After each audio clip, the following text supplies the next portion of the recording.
Magandang umaga po sa inyo lahat.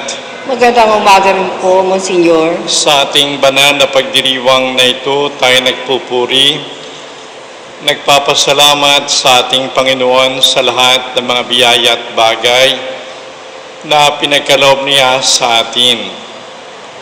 Sambahin natin siya sa kaniyang pagkadiyos at sa kanyang kapangyarihan. Panalangin natin ang ating mga kapatid na nag-aalay ng banal na misa ng pangalan ay nabanggit kanina. Ganyan din naman panalangin natin ang ating mga kapatid para sa kanilang intensyon. Marino at Angie, Mila, Teo,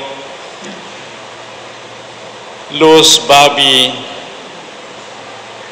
Joel, Marisol. Sama rin natin sa ating panalangin ng mga yumauna. Alejandro, Celestina, Eugenia, Julita, Antonia, Bilino, Father Ray, Father Rod, Father Froilan, Father Rodi, Monsignor Rani at Monsignor Teng. Sa ngalan ng Ama at ng Anak at ng Espiritu Santo, Amen. ang biyaya ng ating Panginoong Jesucristo, ang pag-ibig ng Diyos, at ang liwanag ng Espiritu Santo ay lagi nawang sumainyo. At sumayo rin. Upang tayo maging marapat, isipin natin ang ating mga kasalanan, tayo po ay magsisi. Kasi intention na kayo dito.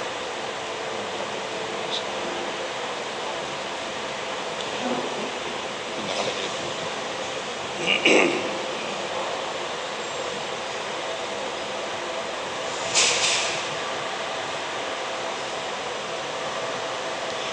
Inaamin ko sa makapangyarihang Diyos at sa inyo mga kapatid na lubha ko nagkasala sa isip, salita, sa gawa at sa aking pagkukulang. Kaya sinasamo ko sa mahal na Birheng Maria, sa lahat ng mga anghel at mga banal, at sa inyo mga kapatid na pipanalangin sa Panginoong ating Diyos. Kaawaan tayo ng makapangyarihang Diyos. Patawarin tayo sa ating mga kasalanan, patnubayan tayo sa buhay na walang hanggan. Amen.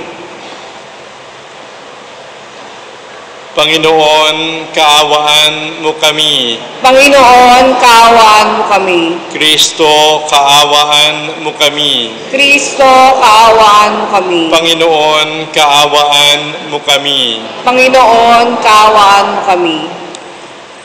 Papuri sa Diyos sa kaitaasan.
Manalangin tayo.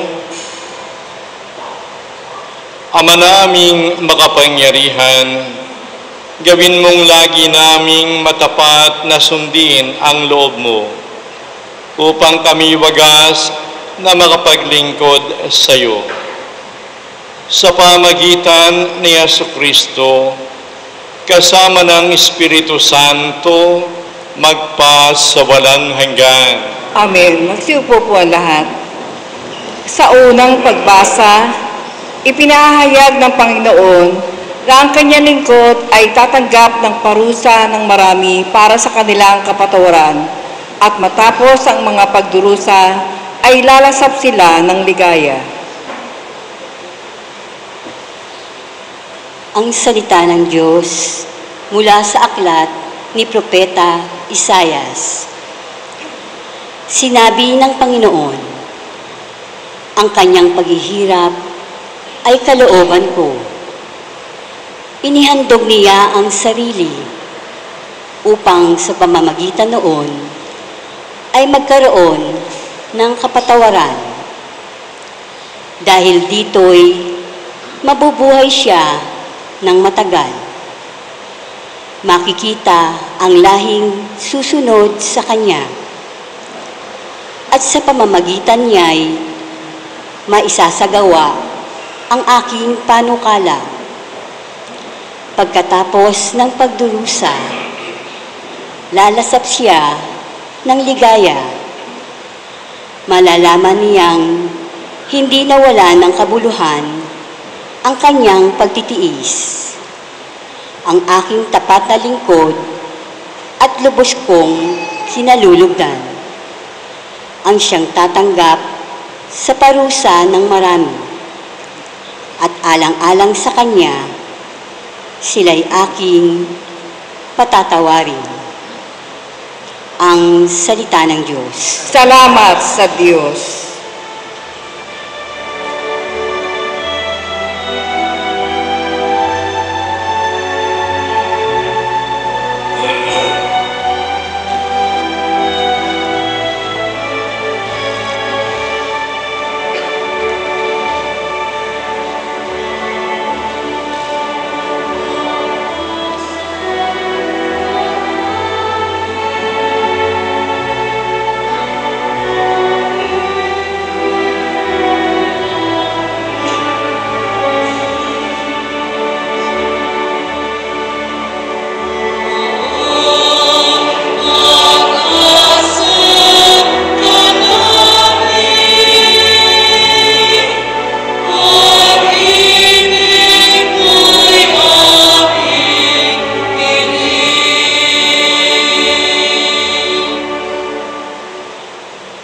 Panginoon tapat sa kanyang salita at maaasahan ang kanyang ginawa.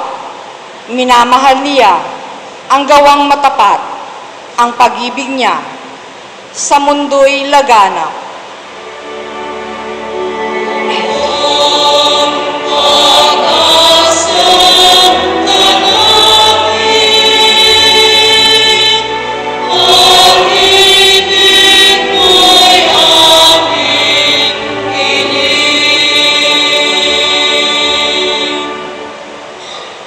Ang may takot sa Diyos at nagtitiwala sa kanyang pag-ibig ay kinakalinga. Hindi babayaang sila ay mamatay, kahit magtagutom, sila'y binubuhay.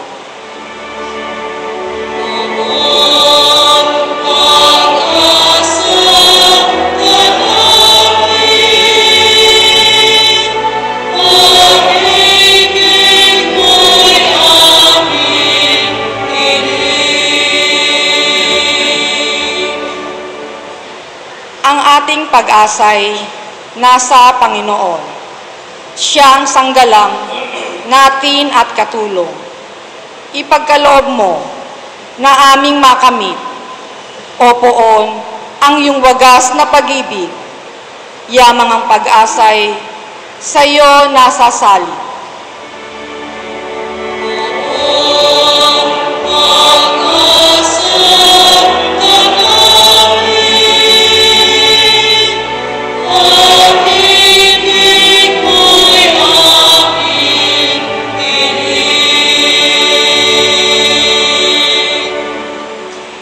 Sa ikalawang pagbasa, hinihimok tayong lumapit kay Jesus na nakauunawa sa ating kahinaan dahil siya rin ay tinukso sa lahat ng paraang tulad natin. Naghirap din siya bago tamuhin ang tagumpay. Ang salita ng Diyos mula sa sulat sa mga Hebreo. Mga kapatid, magpakatatag tayo sa ating pananampalataya.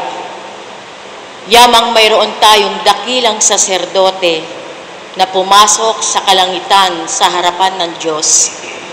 Walang iba kundi si Jesus na anak ng Diyos. Ang dakilang saserdote nating ito ay nakauunawa sa ating mga kahinaan, sapagkat sa lahat ng paraay tinukso siyang tulad natin, ngunit hindi nagkasala.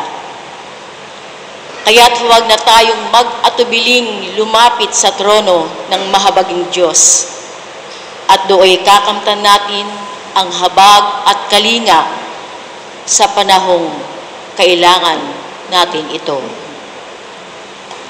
Ang salita ng Diyos. Salamat sa Diyos. Sa mabuting balita, itinuturo ni Jesus na ang sinumang nais na dakilain bilang pinuno ay dapat na maghirap muna bilang lingkod ng lahat. Tatayo po ang lahat.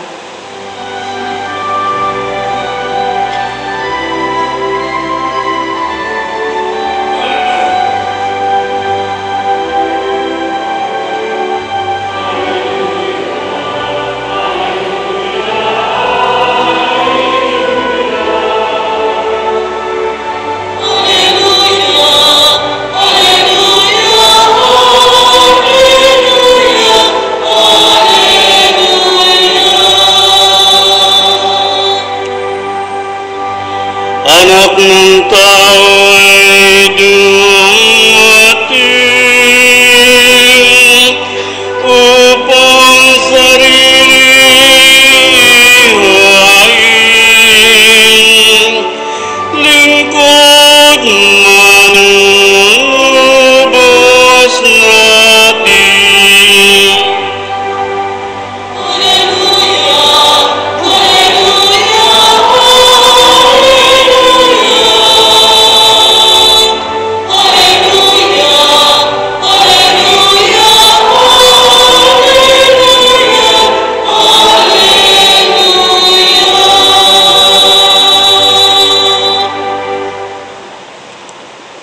Sumainyo ang Panginoon. At sumayo rin.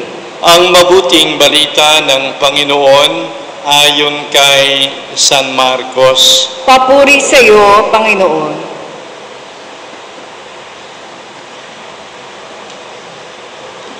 Noong panahon yun, lumapit kay Jesus sina Santiago at Juan na mga anak ni Zebedeo.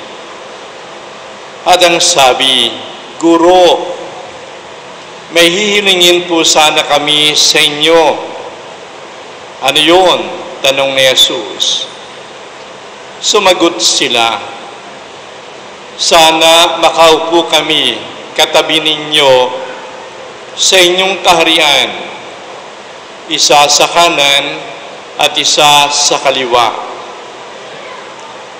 Hindi ninyo nalalaman ang inyong hinihingi.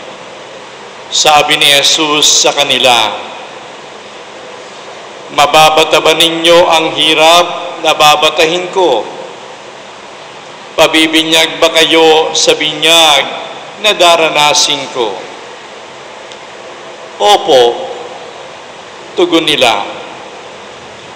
Sinabi ni Jesus, ang hirap na babatahin ko ay babatahin nga ninyo, at kayo'y bibinyagan sa binyag na daranasin ko. Ngunit wala sa akin ang pagkapasya kung sino ang maupo sa aking kanan o sa aking kaliwa.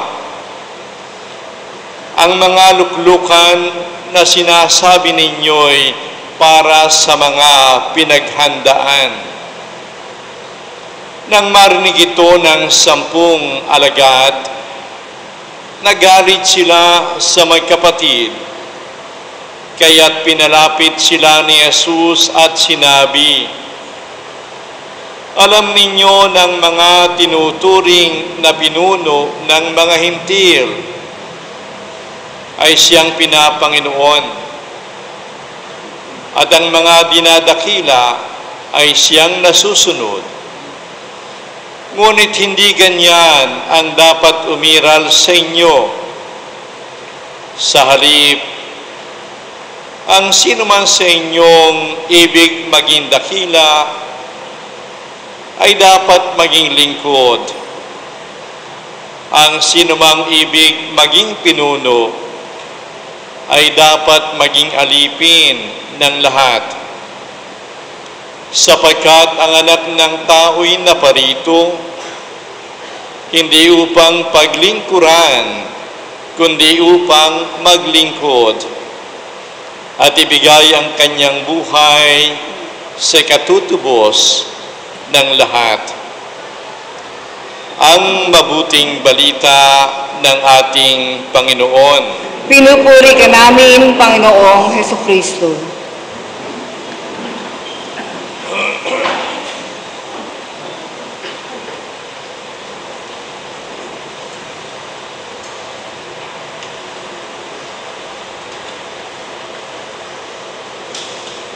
God is good all the time.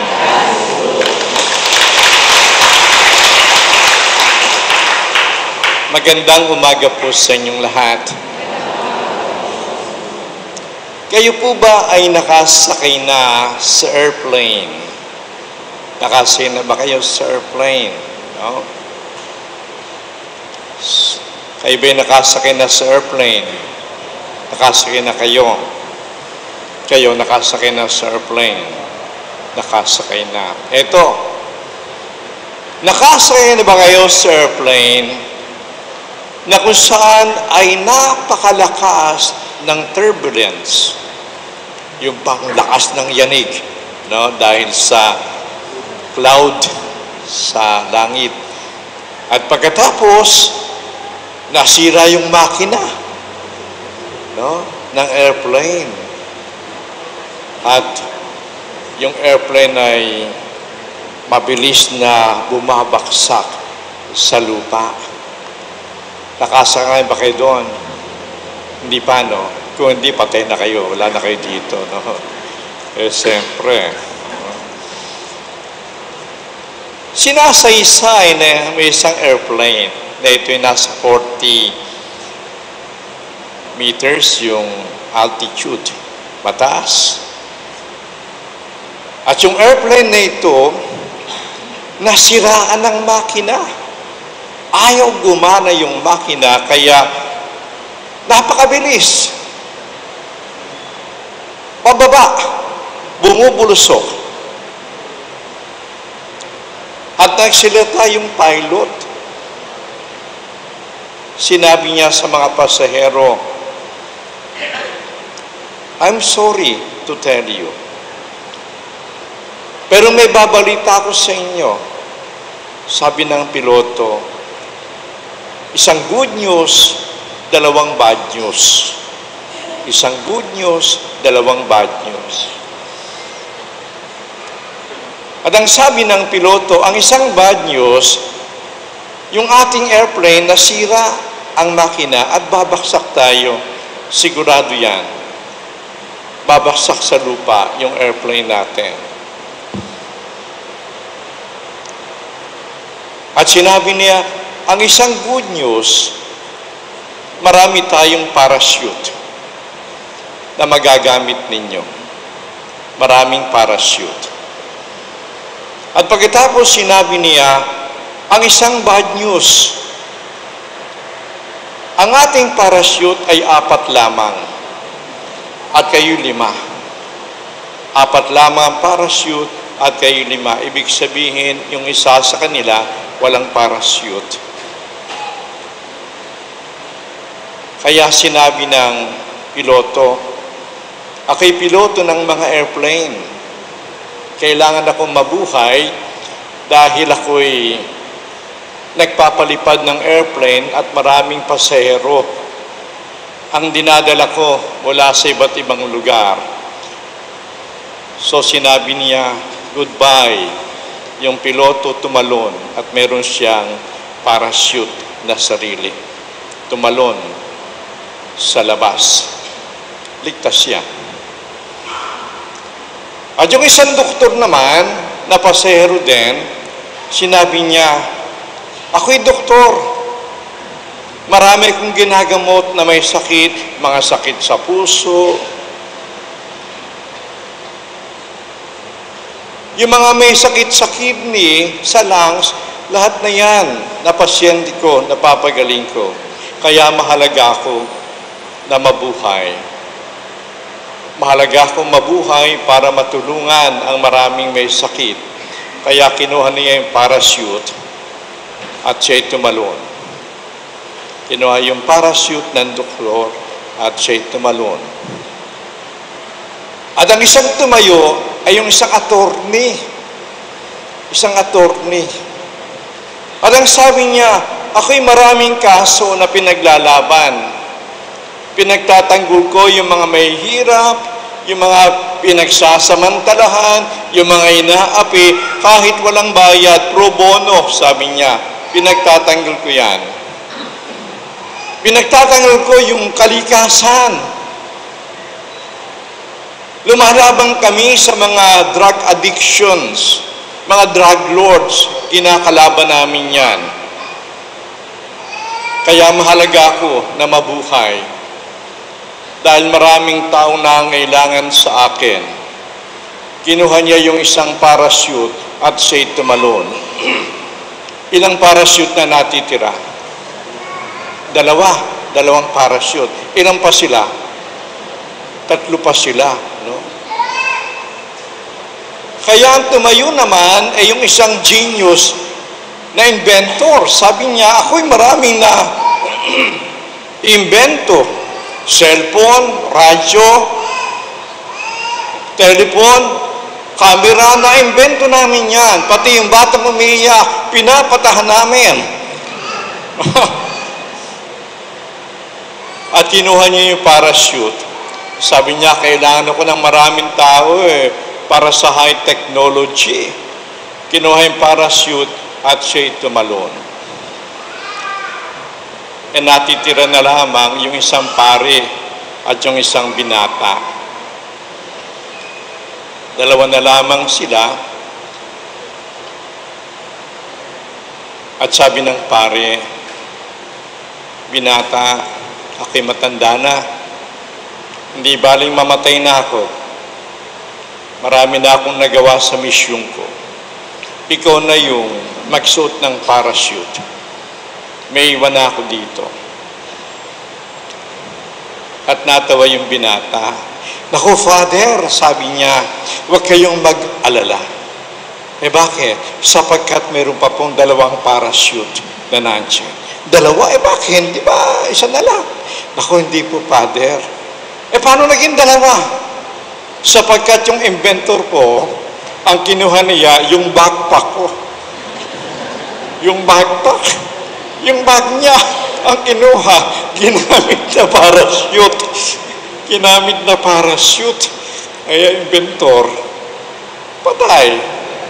Backpack ang ginamit Kaya tigisa sila na parachute at pareho silang nabuhay. Nakakatawa ba? Ha? Tatawa ba kayo? Nakakatawa pero may moral lesson. May moral lesson.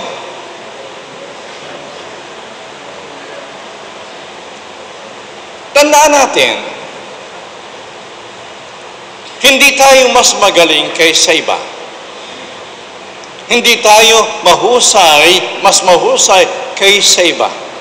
Hindi tayo mas mahalaga kaysa iba. Kaya wag tayong maging mayabang. Huwag nating itaas ang ating sarili. Sapagkat sa oras ng kamatayan, lahat tayo pantay-pantay sa ating Panginoon Diyos. At lahat tayo hahatulan. lahat tayo hahatulan. At ang isang batayan ng ating paghatol kung tayo ay mababa ang loob, kung tayo merong kababaan ng loob. At iyan ang paalala sa atin sa mabuting balita. Sinasabi roon na yung magkapatid ay lumapit sa ating Panginoon at humiling. Sino yung magkapatid na yon? Natatandaan ba nyo? Sino yon? Yung dalawang apostoles na magkapatid. Sino? Si Santiago at saka si Juan. Si Santiago at saka si Juan. Magkapatid silang tinawag ng Panginoon, naging apostoles. At sila'y anak nino. Sino ni Zebedeo. Nakikinig kayo. Zebedeo. At sinabi nila sa ating Panginoon, maaari ba sa iyong kaharian na kami ay umupo sa magkabilang tabi mo, isa sa kanan, isa sa gawing kaliwa? Nang ibig sabihin, ang inihingi nila ay pwesto, kapangyarihan, kadakilaan. Sabi ng ating Panginoon sa kanila, hindi nyo nalalaman ang inyong sinasabi. Mababata ba ninyo ang hirap na babatahin ko? Sabi ng dalawa, opo. At ang sabi ng Panginoon, tama. Babatahin ninyo ang hirap na babatahin ko, subalit ang pag-upo sa kanan ko at sa kaliwa ay wala sa akin. Ito'y inihanda ng ating Ama sa langit. Kaya nang malaman ng 10, yung kahilingan ng magkapatid, nagalit sila. Nagalit sila sa magkapatid sapagkat inuunahan sila. Gusto rin nilang maging dakila. Gusto rin nilang maupo, isa sa kanan, isa sa kaliwa ni Jesus. Gusto rin nila magkaroon sila ng pwesto. Nagalit sila. At para hindi sila magkagalit, sabi ng Panginoon sa kaniyang mga alagad, ang sino man sa inyo na gustong maging dakila ay dapat maglingkod at maging lingkod ng lahat. Ang sino mang gustong maging pinuno ay dapat maging alipin ng lahat. Nang ibig sabihin, ang sino man sa inyo na gustong maging una ay dapat maging huli. Maging huli. Ang paalala ng Panginoon sa kanila, kababaan ng loob. Huwag maging mayabang. Ang kadakilaan ay wala sa kasikatan, wala sa kapangyarihan. Ang kadakilaan sa mata ng Diyos ay wala sa kayamanan. Ang kadakilaan sa mata ng Diyos ay nakabatay sa kababaan ng loob. Nakabatay sa kababaan ng loob. At iyan naman ang pinakita ng ating Panginoong Jesucristo. Sapagkat sinabi niya, ang anak ng tao'y naparito hindi para paglingkuran, kundi para maglingkod at ialay ang kanyang sarili para sa kaligtasan ng lahat. Pinakita ni Kristo kung ano ang kadakilaan sa pamagitan ng paglilingkod, sa pamagitan ng kababaan ng loob. Sapagkat si Kristo ay Diyos na naging tao. At nang siya maging tao, tinanggap niya ang ating kahinaan maliban sa kasalanan. Ang kondisyon ng ating pagkatao, niyakap niya. Niyakap niya. Maaari siyang ipanganak sa isang palasyo, maaari siyang maging anak ng isang reyna at hari, pero hindi yon ang kanyang pinili. sa kababaan ng loob ng ating Panginoong pinapakita sa atin. Diyos siya, subalit pinanganak siya sa kulungan ng mga hayop, sa sabsaban inilagay. Ang kanyang mga magulang, hindi reyna, hindi hari, walang kapangyarihan, kundi pangkaraniwang tao lamang, karpintero, si Jose at si Maria. Wala talagang ipagmamalaki sa lipunan. Hindi pinapanginoon, hindi tinitingala, hindi pinapakinggan, simpleng tao lamang. Pinakita ng ating Panginoon ang kadakilaan sapagkat siya ay nagpapagaling ng mga may sakit. Marami nang sumusunod sa Kanya, pero tinanggap niya ang kahatulang mamatay kahit wala siyang kasalanan. At ang pinakadakilang pagpapahayag ng kadakilaan ni Kristo, namatay siya na parang isang kriminal. Namatay siyang inaaglahi. Namatay siyang pinagtatawanan. Namatay siyang binabaliwala. Sapagkat siya ay ipinako sa krus at doon siya namatay.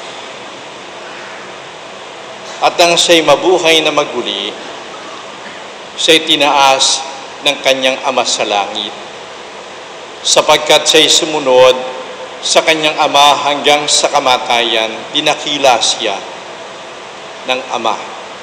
Binigay sa kanya ang lahat ng kapangyarihan sa langit at sa lupa.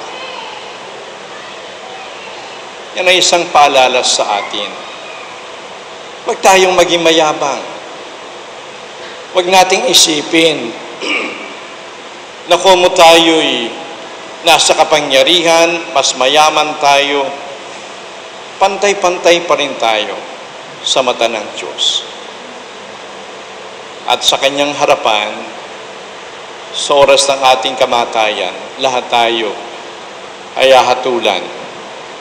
Hindi dahil sa ating kapangyarihan, katalinuhan, hindi dahil sa ating kayamanan, hatulan tayo ayon sa ating kabanalan upang tayo mapunta sa buhay na walang hanggan. Amen! Palakpakan natin ang Panginoon. Tayo po'y tatayo. Ipahayag natin ang ating pananampalataya. Sumasampalataya ako sa isang Diyos, Amang makapangyarihan sa lahat, na may gawa ng langit at lupa, ng lahat ng nakikita at di nakikita.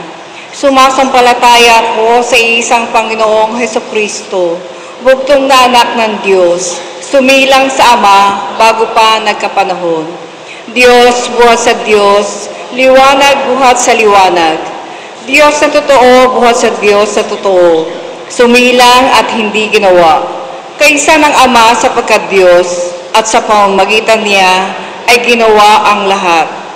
Dahil sa ating pawang mga tao at dahil sa ating kaligtasan, siya ay nanawag mula sa kalangitan.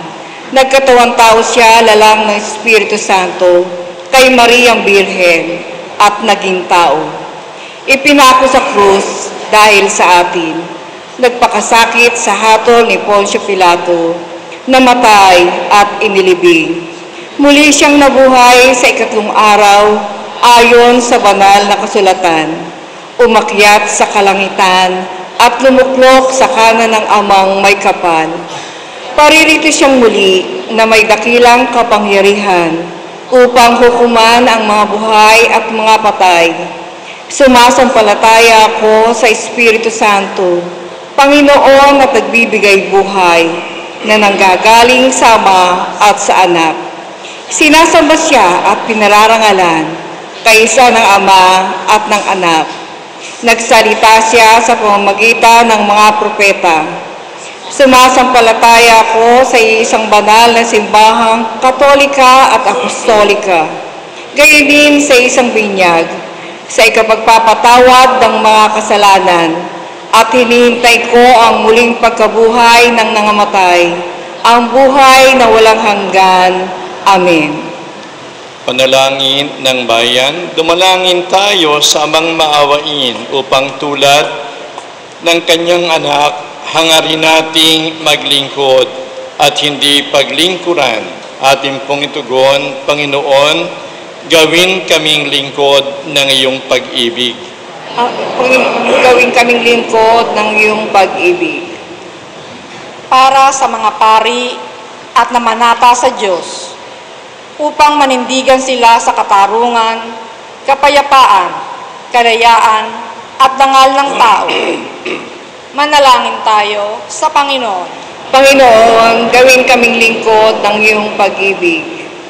Para sa mga nasa pamahalaan, upang panatilihin nila ang dangal ng pagiging lingkod bayan. Manalangin tayo sa Panginoon. Panginoon, gawin kaming lingkod ng iyong bayan. Para sa pamilyang Kristiyano, upang ang paglilingkod nila sa isa't isa ay maging bukal ng paglilingkod sa Diyos at sa kapwa-tao. Manalangin tayo sa Panginoon. Panginoon, gawin kaming lingkod ng iyong pag-ibig.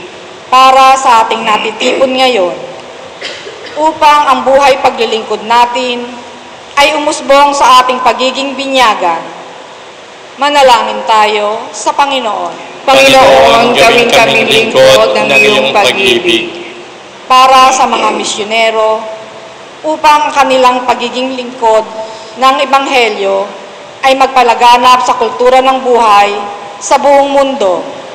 Dumalangin tayo sa Panginoon. Panginoon, gawin kaming lingkod ng iyong pag-ibig.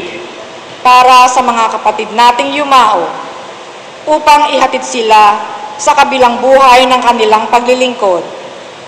Manalangin tayo sa Panginoon. Panginoon, gawin kaming lingkod ng iyong pag-ibig.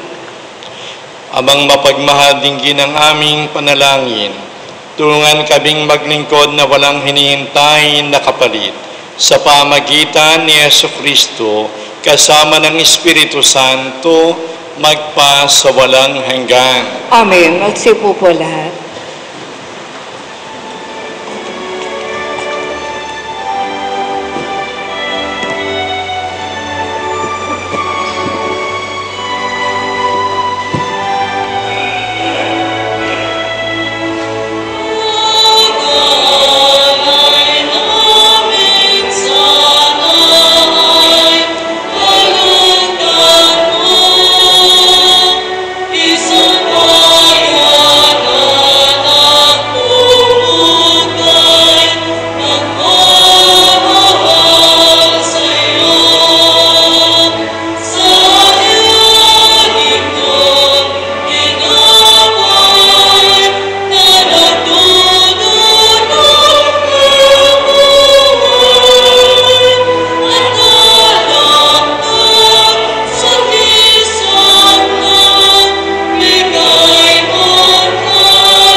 kabutihan, tinanggap namin ang tinapay niya nialay sa iyo.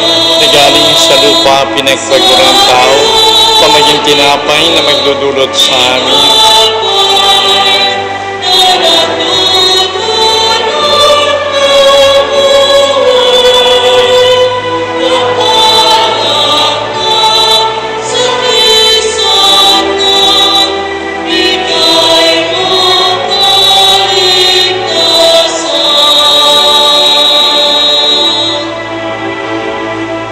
Papuri ka, Diyos, sa malamig kang sanlibutan, sapagkat sa iyong kabutihan, tinanggap namin ang alak na nialay sa iyo. Nagaling sa punong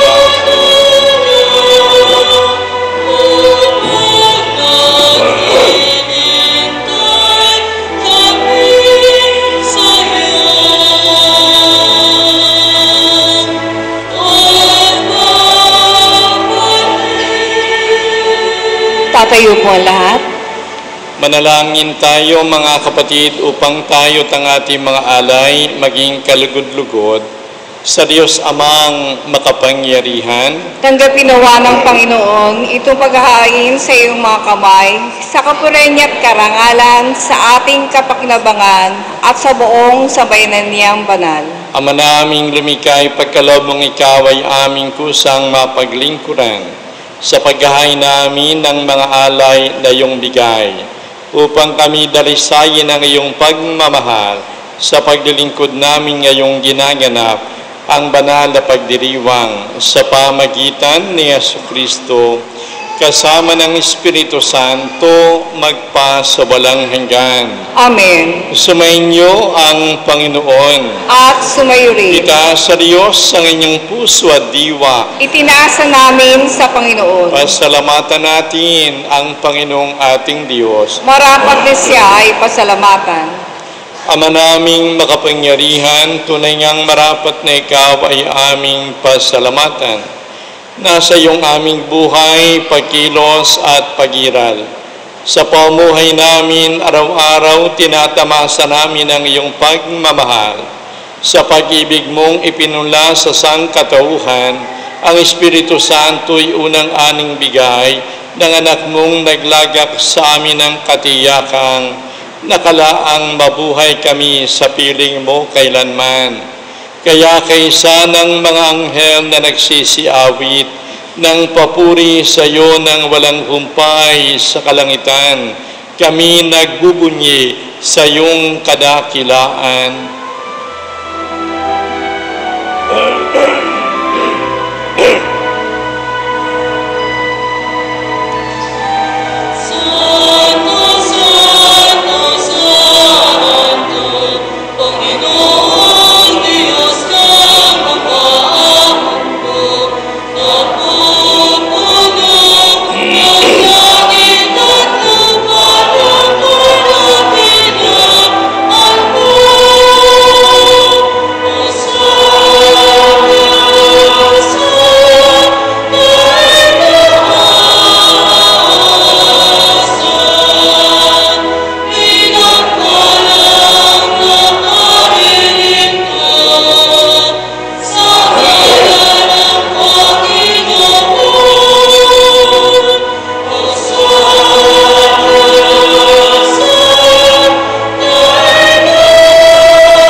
Ama naming banal, ikaw ang bukal ng tanang kabanalan, kaya sa pamagitan ng iyong Espiritu, gawin mong banal ang mga kaloob na ito, upang para sa amin maging katawan at dugo ni Jesucristong aming Panginoon. Bago niya pinagtiis ang kusang loob na maging handog, hinawakan niya ang tinapay, pinasalamatan kaniya, pinaghati-hati niya yun.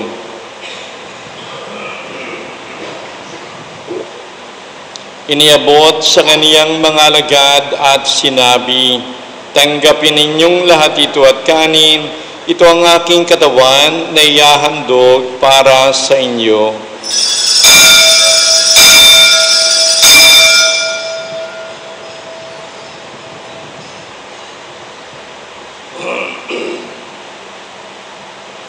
Gayon din naman nang matapos ang hapunan, hinawakan niya ang kalis, muli kaniyang pinasalamatan. Iniabot yon sa kaniyang mga alagad at sinabi, tanggapin ninyong lahat ito at inumin. Ito ang kalis ng aking dugo, ng bago at walang hanggang tipan. Ang aking dugo na ibubuhos para sa inyo at para sa lahat, sa kapagpapatawad ng mga kasalanan. Gawin ninyo ito sa pag-aalaala sa akin.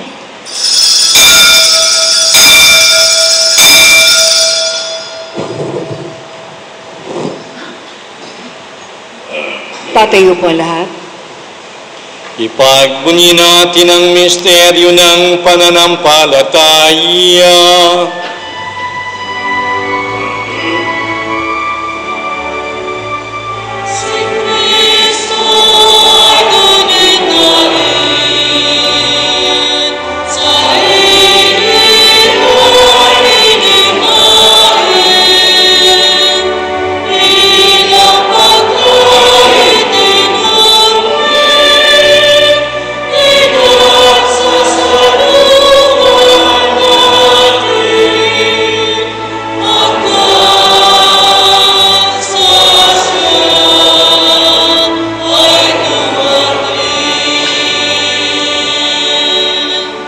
Ama, ginagawa namin ngayon ang pag-aalaala sa pagkamatay at muling pagkabuhay ng iyong anak. Kaya iniaalay namin sa iyong tinapay na nagbibigay buhay at ang kalis na nagkakaloob ng kaligtasan. Kami nagpapasalamat dahil kami iyong minarapat na tumayo sa harap mo para maglingkod sa iyo.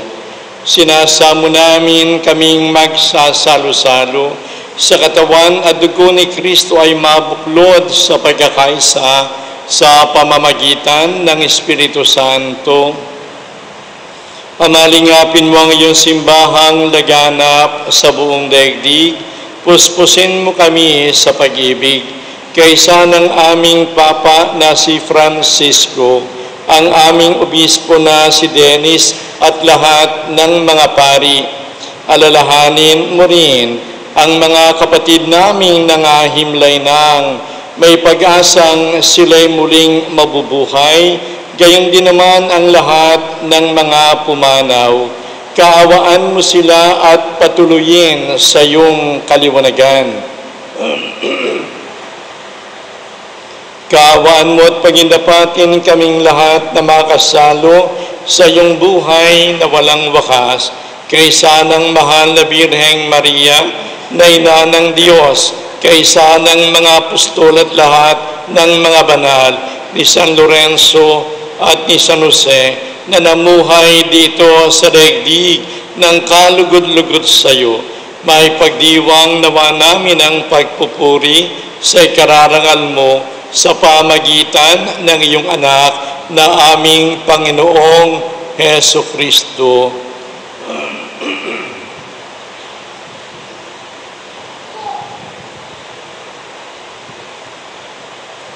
Sa pamagitan ni Kristo, kasama niya at sa Kaniya, ang lahat ng parangal at papuri ay sa iyo, Diyos Amang makapangyarihan, kasama ng Espiritu Santo, magpasa walang hanggan.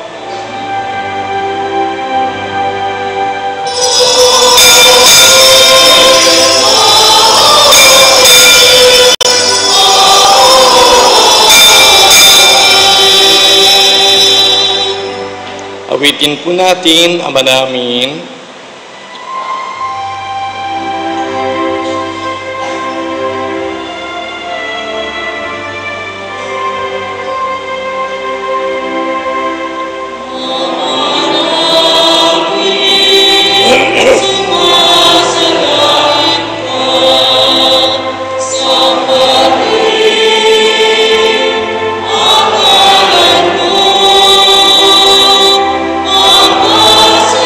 Oh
Hintulot sa tukso,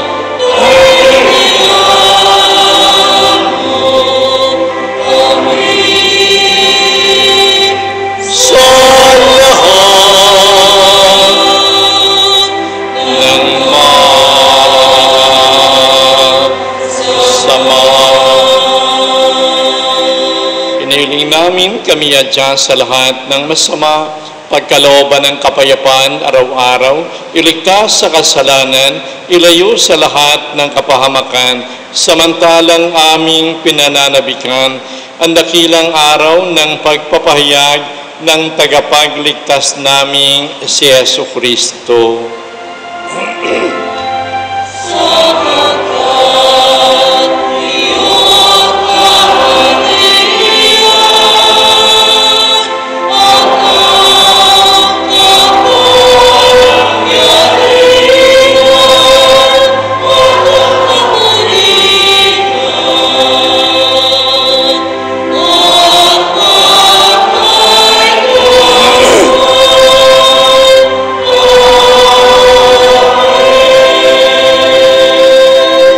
Panginoong Jesucristo, sinabi mo, kapayapaan ang iniiwan ko sa inyo. Ang aking kapayapaan ang binibigay ko sa inyo, tungayan mo ang aming pananampalataya, huwag ang aming mga pagkakasala. Pagkalooban mo kami ng kapayapaan at pagkakaisa ayon sa iyong kalooban, kasama ng Espiritu Santo, magpa sa walang hanggan. Amen. Ang kapayapaan ng Panginoon lagi nawang sumainyo. At sumayo rin. Magbigayan tayo ng kapayapaan sa isa't isa.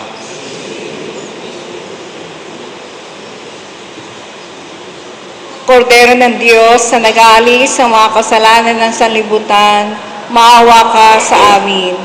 Kordero ng Diyos na nag-aalis sa mga kasalanan ng sanlibutan, maawa ka sa amin. Kordero ng Diyos na nag-aalis sa mga kasalanan ng sanlibutan, ipagkaloob mo po sa amin ang kapayapaan. Luluhod po na.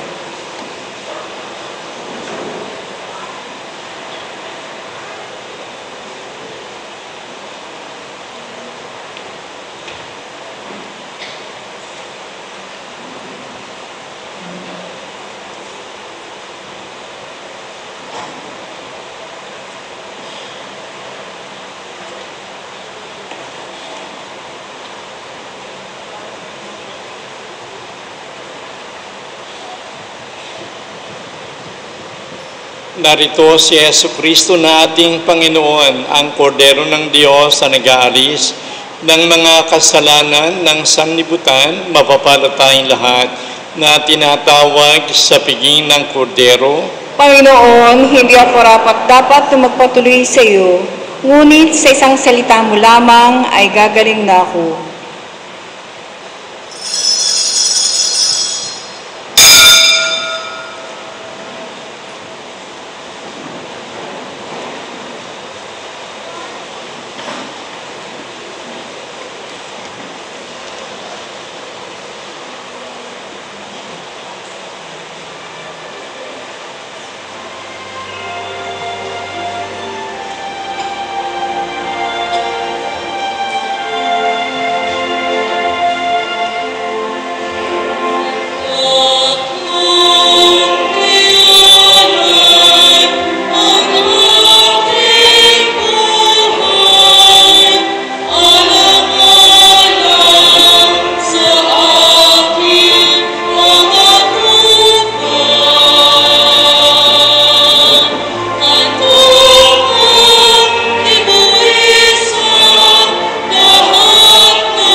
Manalangin tayo. Tatayo po ang lahat.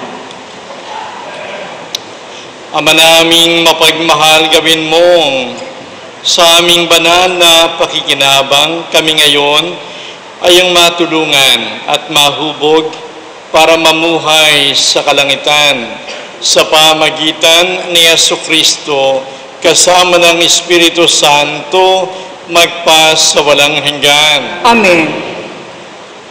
Maraming salamat po sa inyong lahat na nakisa sa ating banal na pagdiriwang upang tayo magpurit magpasalamat sa ating Panginoon. At bilang bayan ng Diyos sa araw na ito, sa ating sinasamba. Maraming salamat po sa lahat na nagbigay sa love offerings at sa ating collections. Maraming salamat po sa lahat ng ating mga mananampalataya na patuloy na sumusuporta sa ating simbahan at sa misyon ng ating simbahan. Sumainyo ang Panginoon. At sumayo rin. Pagpalain kayo ng makapangyarihang Diyos Ama at Anak at Espiritu Santo.